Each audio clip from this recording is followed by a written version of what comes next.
Rules of the Game by Amy Tan. I was 6 when my mother taught me the art of invisible strength. It was a strategy for winning arguments, respect from others, and eventually, though neither of us knew at the time, chess games. Okay. One paragraph in, guys. Here's where we have to start off with our knowledge. We are brought into concept 2 characters and one big scenario. The mother, the daughter, and chess. Those are going to be our 3 main things we're going to focus on throughout this entire piece. It's been set up. So if it's been set up that way, then you, the reader, have to understand that the relationship between the mother and the daughter, and the relationship between the mother, the daughter, and chess are all going to come to fruition. Let's continue.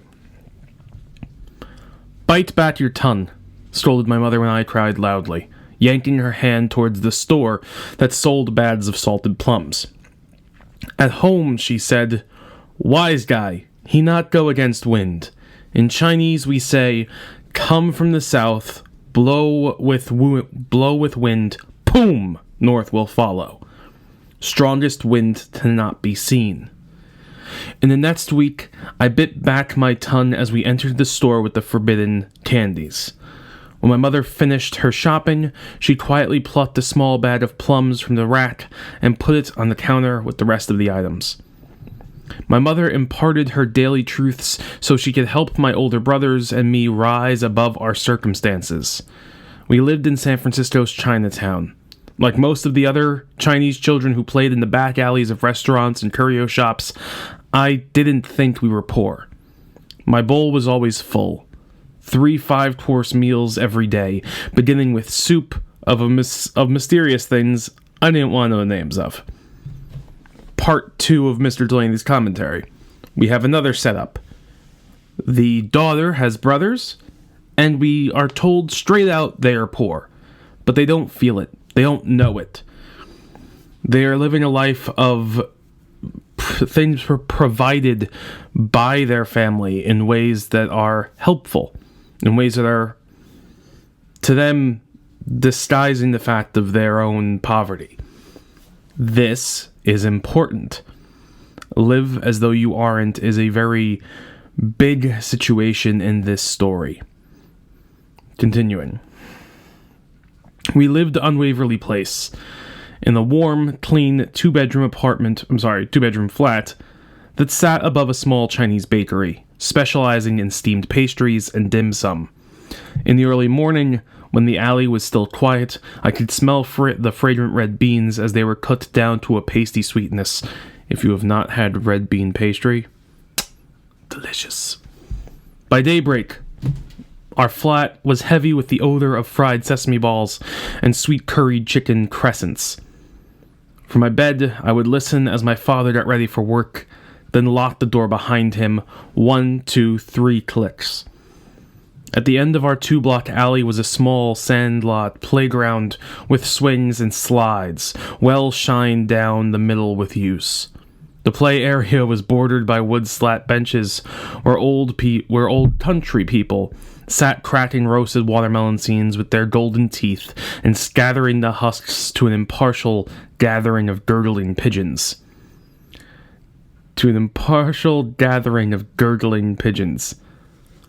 Golden teeth. That is how you alliterate that G sound so that it sticks in your head. It's very much a use of G sound adjectives with something else. The best playground, however, was the dark alley itself. It was crammed with daily mysteries and adventures. My brothers and I would peer into the medical herb shop, watching old Lai dole out onto a stiff sheet of white paper the right amount of insect shells, saffron-colored seeds, and pungent leaves for his ailing customers. It was said that he once cured a woman dying of an ancestral curse that had eluded the best of American doctors. Next to the pharmacy was a printer who specialized in gold-embossed wedding invitations and festive red banners. Farther down the street was the Pingyuan fish market. The front window displayed a tank crowded with doomed fish and turtles struggling to gain footing on the slimy green tiled sides. A handwritten sign informed tourists, "Within this store, all is for food, not for pet." Inside, the butchers with their blood-stained white smocks deftly gutted the fish, while customers cried out their orders and shouted, "Give me your freshest!" To which the butchers always protested, "All are freshest." On the less crowded market days, we would inspect crates of live frogs and crabs, which we were warned not to poke, boxes of dried cuttlefish, and row upon row of iced prawns, squid, and slippery fish. The sandabs made me shiver each time. Their eyes lay on one flattened side and reminded me of my mother's story of a careless girl who ran into a crowded street and was crushed by a cab. "Was smash flat," reported my mother. It's a fish like a fluke or a flounder that has all of its face on one side, so that way it can lie very quietly along the bottom. At the corner of the alley was Han Sing's, a four-table cafe with a recessed stairwell in the front that led to a door marked Tradesman. My brothers and I believed the bad people emerged from this door at night. Tourists never went to Han Sing's, since the menu was printed only in Chinese. A Caucasian man with a big camera once posed me and my playmates in front of the restaurant. He had moved to the side of the picture window so that the photo would capture the roasted duck with its head dangling from a juice-covered rope. After he took the picture, I told him he should go into Hong Sin's and eat dinner. When he smiled and asked me what they served, I shouted, "Guts and duck's feet and octopus gizzards." Then I ran off with my friends, shrieking with laughter as we scampered across the alley and hid in the entryway grotto of the China Gem Company, my heart pounding with the hope that he would chase us. This kind of reminds me of the deleted scene from Lilo and Stitch, where Lilo and Stitch are harassed by tourists who are asking them where the beach is in Hawaii, at which point they just start pointing in completely different directions because someone out of their element is exoticizing the life that people standardly live. We don't in Bayonne have a very prominent Chinese East Asian market, and I kind of wish we did, so that way we could kind of get a much more how do I put this? A much more worldly view of things, and it's a great way for us to be more worldly in the way that we kind of see cultures that we don't often take part in as people from Bayonne, New Jersey, with our very high Italian, Polish, and Hispanic populations. So it would be great for us to have that ability to round out our understandings of different cultures. Now, my mother named me after the street that we lived on, Waverly Place, Jean, my official name for important American documents, but my family called me Mei Mei, little sister. I was the youngest, the only daughter. Each morning before school, my mother would twist and yank on my thick black hair until she had formed two tightly wound pigtails. One day, as she struggled to weave a hard-toothed comb through my disobedient hair, I had a sly thought. I asked her, "Ma, what is Chinese torture?" My mother shook her head. A bobby pin was wedged between her lips. She wetted her palm and soothed the hair above my ear, then pushed the pin in so that it nicked sharply against my scalp. "Who say this word?" she asked without a trace of knowing how wicked I was being. I shrugged my shoulders and said, "Some boy in my class said Chinese people do Chinese torture." "Chinese people do many things," she said simply. Chinese people do business, do medicine, do painting. Not like lazy American people. Not lazy like American people. We do torture. Best torture. My brother Vincent was the one who actually got the chess set. We had gone to the annual Christmas party held at the First Chinese Baptist Church at the end of the alley. The missionary ladies had put together a Santa bag of gifts donated by members of another church. None of the gifts had names on them. There were separate bags for boys and girls of different ages. One of the Chinese parishioners had donned a Santa costume and a stiff paper beard with cotton balls glued to it. I think the only children who thought he was the real thing were too young to know that Santa Claus was not Chinese. When my turn came up, the Santa man asked me how old I was. I thought it was a trick question. I was 7 according to the American formula, and 8 by the Chinese calendar. I said I was born on March 17th, 1951. That seemed to satisfy him. He then solemnly asked if I had been a very, very good girl this year, and then did I believe in Jesus Christ and obey my parents. I knew the answer to that. I nodded back with equal solemnity. Having watched the older children open their gifts, I already knew that the big gifts were not necessarily the nicest ones. One girl my age got a large coloring book of biblical characters, while a less greedy girl, who selected a smaller box, received a glass vial of lavender toilet water. The sound of the box was also important. A 10-year-old boy who had chosen a box that jangled when he shook it. It was a tin globe of the world with a slit for inserting money. He must have thought it was full of dimes and nickels, because when he saw that it had just 2 pennies, his face fell with such undisguised disappointment that his mother slapped the side of his head and led him out of the church hall, apologizing to the crowd for her son, who had such bad manners he couldn't appreciate such a fine gift. I will also remind you, this is 1958.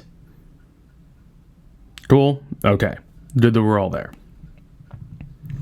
As I peered into the sack, I quickly fingered the remaining presents, testing their weight. I imagined what they contained. I chose a heavy, compact one that was wrapped in shiny silver foil with red satin ribbon. It was a 12-pack of Lifesavers, and I spent the rest of the party arranging and rearranging the candy tubes in the order of my favorites. My brother Winston chose wisely as well. His present turned out to be a box of intricate plastic parts. The instructions on the box proclaimed that when they were properly assembled, he would have an authentic miniature replica of a World War II submarine. That's actually pretty cool. Vincent got the chess set, which would have been a very decent present to get at a church Christmas party, except it was obviously used. And as we discovered later, it was missing a black pawn and a white knight. My mother graciously thanked the unknown benefactor, saying, "Too good, cost too much." At which point, an old lady with fine white wispy hair nodded towards our family and said, with a whistling whisper, "Merry, Merry Christmas." When we got home, my mother told Vincent to throw the chess set away. "She not want it? We not want it," she said, tossing her head stiffly to the side with a tight, proud smile. This pride is going to come back consistently. Remember that. It's important. My brothers had deaf ears. That is also important. They were already lining up the chess pieces and reading from the dog-eared instruction book. I watched Vincent and Winston play during Christmas break. The chessboard seemed to hold elaborate secrets waiting to be untangled. The chessmen were more powerful than old lies magic herbs that cured ancestral curses, and my brothers wore such serious faces that I was sure something was at stake that was greater than avoiding the tradesman's door to Han Sing's. Let me, I begged between games, and one brother or the other would sit back with a deep sigh of relief and victory, the other annoyed, unable to let go of the outcome. Vincent first refused to let me play, but when I offered my lifesavers as replacements for the buttons that filled in for the missing pieces, he relented. He chose the flavors, wild cherry for the black pawn and peppermint for the white knight. Winner could eat both. As our mother sprinkled flour and rolled out doughy circles for the steamed dumplings that would be our dinner that night, Vincent explained the rules, pointing to each piece. "You have 16 pieces, and so do I. 1 king and queen, 2 bishops, 2 knights, 2 castles, 8 pawns. The pawns can only move forward 1 space at a time, except for the first move. Then they can move 2. But they can only take men by moving crossways like this, except in the beginning, when you can move ahead and take another pawn. Why? I asked as I moved my pawn. Why can't they move more steps? Because they're pawns, he said. But why do they go crossways to take other men? Why aren't there women and children? Why is the sky blue? What? Why must you ask stupid questions? Said Vincent. This is a game. These are the rules. I didn't make them up. See, here in the book. He jabbed a page with a pawn in his hand. Pawn. P-A-W-N, pawn. Read it yourself. My mother patted the flour off her hands. Let me see book, she said quietly. I said it loudly. I don't know why. She scanned the pages quickly, not reading the foreign English symbols, seeming to search deliberately for nothing in particular. This American rules, she concluded at last. Every time people come out from foreign country, must know rules. You not know? Judge say, too bad, go back. They not telling you why you can use their way, go forward. They say, don't know why, you find out yourself. But they knowing all the time. Better you take it, find out why yourself. She tossed her head back with a satisfied smile. Okay. The mother has just tried to instill something in her daughter. It comes off a bit jumbled because she's trying to express the problems of what they've already gone through trying to become full members of this country. Also, the daughter lets us in on something. She scanned the pages quickly, not reading the foreign English symbols. Her mother can't read English. She can't read the language.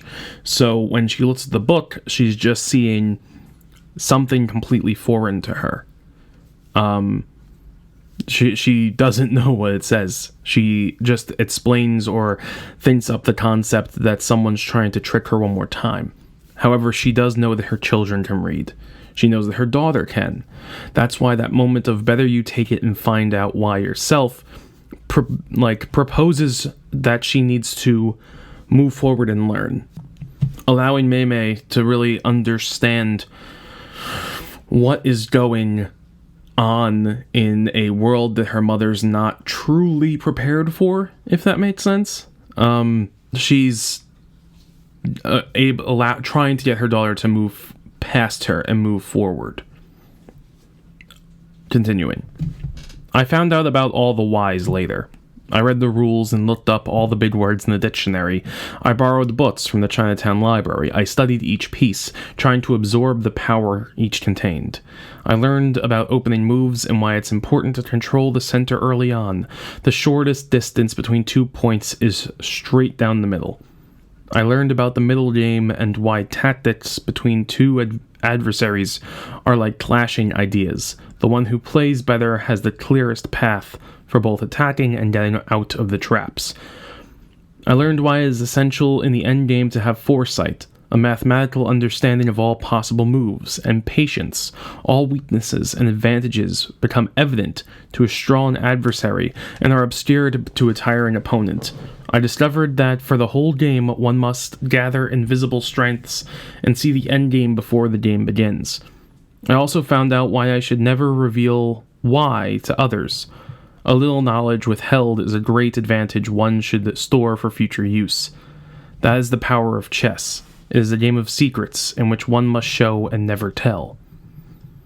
I loved the secrets I found within the 64 black and white squares.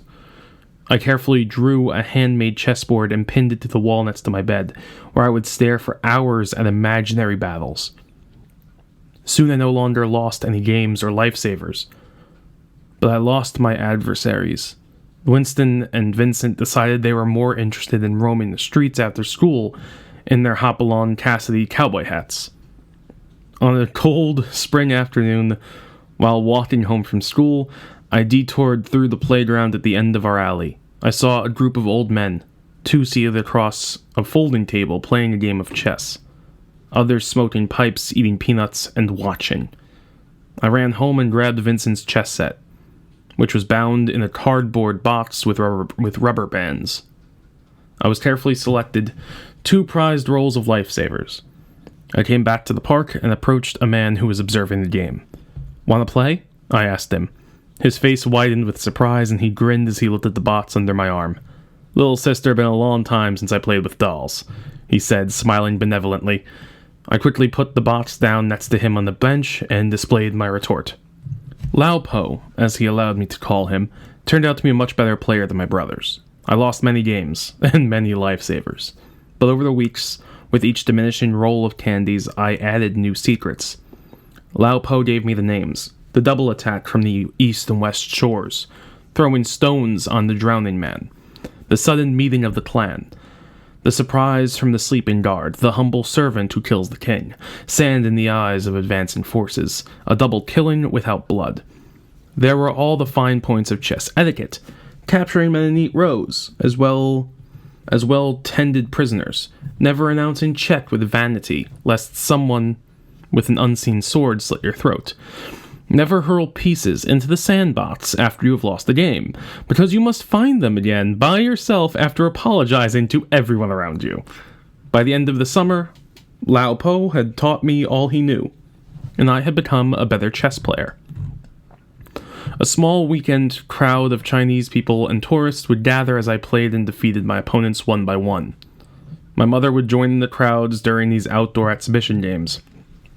She sat proudly on the bench, telling my admirers with proper Chinese humility, "Is luck." A man who watched me play in the park suggested that my mother allow me to play in the local chess tournaments. My mother smiled graciously, an answer that meant nothing. I desperately wanted to go, but I bit back my tongue. I knew that she would not let me play among strangers. So as we walked home, I said in a small voice that I didn't want to play in the local tournament. They would have American rules. If I lost, I would bring shame on my family. "It is shame that you fall down when nobody push you," said my mother. Okay, guys, here's something going on right now. Mei Mei has just completely pulled one over on her mother. Completely. She's just tricked her into letting her do this. She understands that her mother won't let her play in this tournament. However, she has taken 2 of the lessons that her mother has just taught her throughout the entirety of this story. And if you missed them, I want to show them to you for a second. The first lesson is shown when she bites her tongue. She knows that she can argue, but instead she also understands that in the way that her mother has always taught her, being quiet and saying something that she needs without saying it is going to get her what she wants more quickly. The way that we know this is going to happen is because when she yells about wanting the plums, she doesn't get them. When she bites her tongue and is quiet, she gets the plums. Now here, she bites her tongue and does not say anything. Instead, she offers, and then she quickly takes that nothingness and turns it on its head. Okay, I don't want to play in this tournament. They will have American rules. If I lost, I would bring shame on my family. Her mother wants her to learn the American way of things. Her mother wants her to beat people at the American way of things. It's a moment of pride. This person who's come to this country is now able to beat someone at their own game. That is what her mother wants more than anything. It's the reason why her mother gives her the book and tells her to learn in the first place. Maybe you figure out these American rules. This is her now doubling down on this concept. She knows the moment those words leave her lips that her mother is going to relent and probably push her to do it. So, we continue. During my first tournament, my mother sat with me in the front row as I waited for my turn. I frequently bounced my legs to unstick them from the cold metal seat of the folding chair. When my name was called, I leapt up. My mother unwrapped something in her lap. It was her cheng, a small tablet of red jade which held the sun's fire. "Is luck," she whispered, and tucked it into my dress pocket. Second time "is luck" has been said. If words are said more than one time in a story, they matter. The first time she says this, she's being humble towards all the people who were coming to see her daughter play. This time she's saying it as the actual concept. This is for luck. I don't know, and you don't know, how well you're going to do at this. But I hope that it works out. This is no longer the humbleness. This is worry. I turned to my opponent, a 15-year-old boy from Oakland. He looked at me and wrinkling his nose. As I began to play, the boy disappeared. The color ran out of the room. I saw only my white pieces and his black ones waiting on the other side. A light wind began blowing past my ears.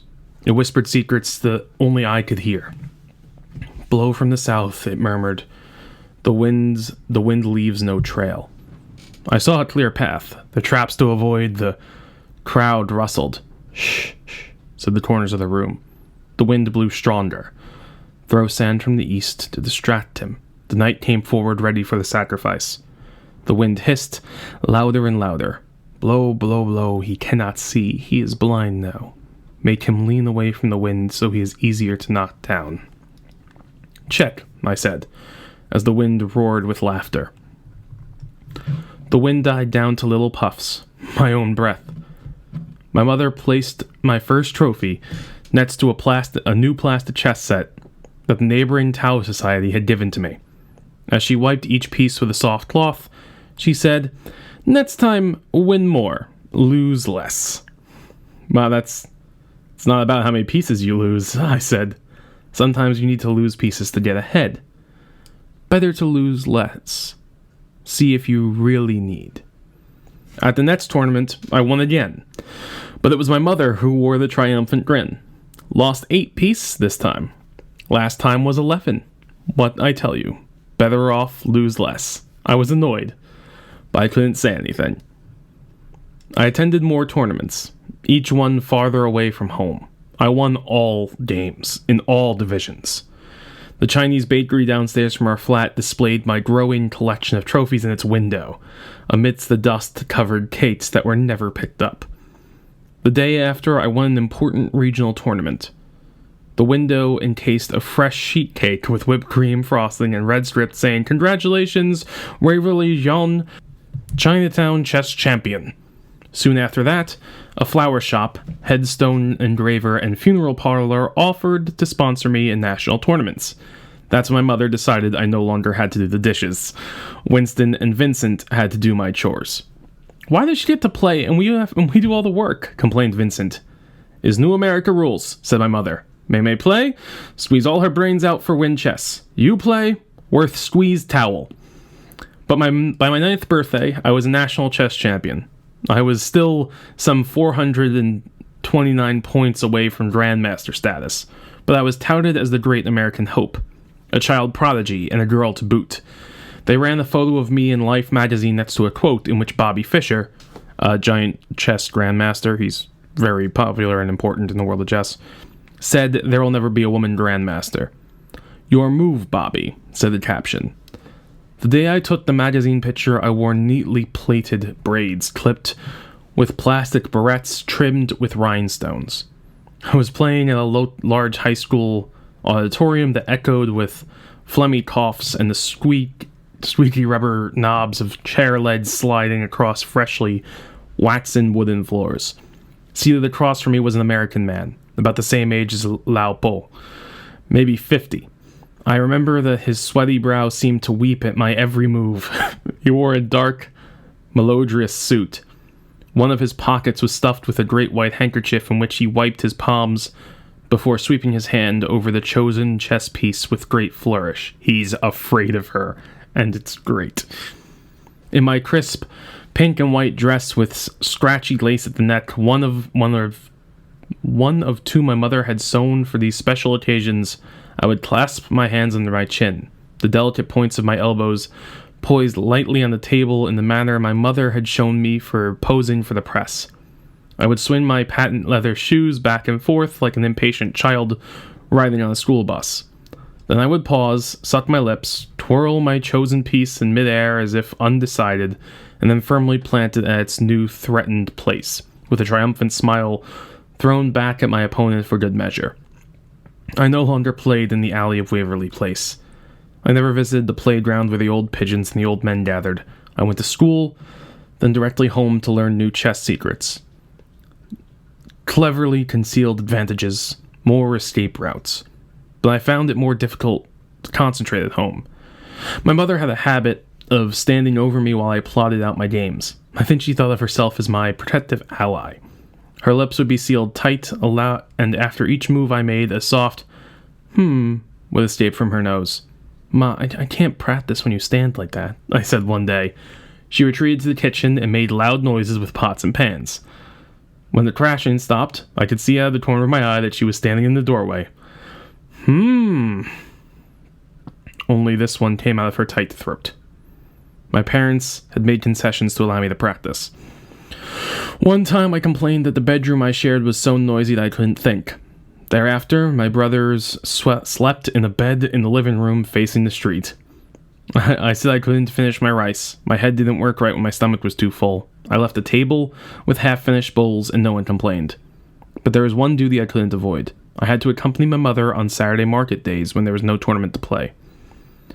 My mother would proudly walk with me visiting many shops, buying very little. "This, my daughter, Waverly Jean," she said to whoever looked her way.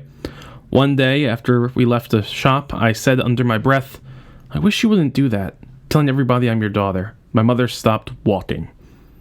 Crowds of people with heavy bags pushed past us on the sidewalk, bumping into first one shoulder then another. So shame be with your mother." She grasped my hand even tighter as she glared at me. I looked down. "It's not that. It's just so obvious. It's just so embarrassing." "Embarrass you be my daughter." Her voice was crackling with anger. "That's not what I meant. That's not what I said."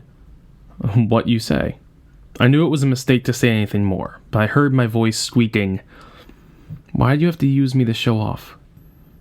"If you want to show off, then why don't you learn to play chess?" My mother's eyes turned into a dangerous black slits. She had no words for me, just sharp silence.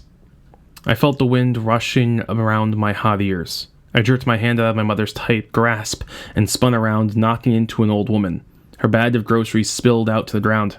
Stupid girl!" my mother and the woman cried. Oranges and tin cans careened down the sidewalk. As my mother stooped to help the old woman pick up the escaping food, I took off. I raced down the street, dashing between people, not looking back at my mother screaming shrilly, "May May! May May!" I felt that I fled down an alley, past dark curtained shops and merchants washing the grime off their windows.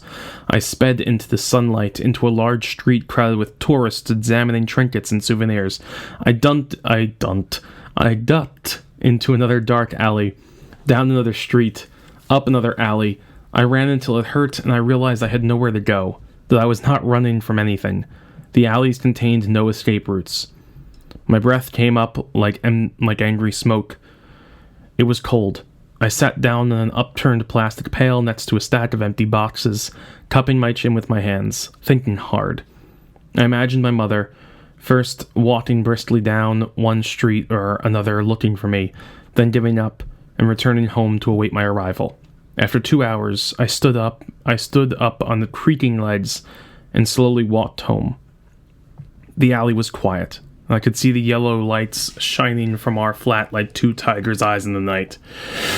I climbed the 16 steps to the door, advancing quietly up each one so as not to make any warning sounds. I turned the knob. The door was locked. I heard a chair moving. Quick steps. The locks turning. Click, click, click, and then the door opened. "About time you got home," said Vincent. "Boy, are you in trouble." He slid back to the dining table. On a platter were the remains of a large fish, its fleshy head still connected to the bones, swimming upstream in vain escape. Standing there, waiting for my punishment, I heard my mother speak in a dry voice. "We are not concerning this girl. This girl not have concerning for us." Nobody looked at me. Bone chopsticks clicked against the inside of bowls being emptied into hungry mouths. I walked into my room, closed the door, and lay down on my bed. The room was dark, the ceiling filled with shadows from the dinner-time lights of neighboring flats. In my head, I saw a chessboard with 64 black and white pieces. Opposite me was my opponent, 2 angry black slits. She wore a triumphant smile. "Strongest wind cannot be seen," she said. Her black men advanced across the plain, slowly marching to each successive level as a single unit. My white pieces screamed as they scurried and fell off the board one by one. As her men drew closer to my edge, I felt myself grow light. I rose up into the air and flew out the window. Higher and higher above the alley, above the tops of tiled roofs, where I was gathered up by the wind and pushed toward the night sky until everything below me disappeared and I was alone. I closed my eyes and pondered my next move. That was The Rules of the Game by Amy Tan. I'm Mr. Delaney. I will not give you commentary on that last part, and I want you to think about it yourself. Was the mother really just trying to show off? Was Mei Mei really upset about who she was being forced to be? It's up to you. Tell me an opinion. I hope to see you. Bye.